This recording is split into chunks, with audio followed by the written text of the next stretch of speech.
Newest edition here. Clark, Michigan, or a Michigan Clark 700B. 353 Detroit under the hood there. Pretty straight machine here.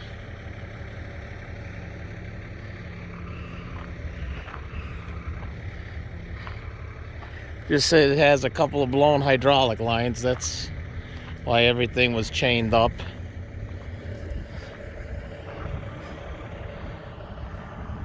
Body on is as straight as could be for what year it is. I don't even know what year it is. Probably early 70s, I would think.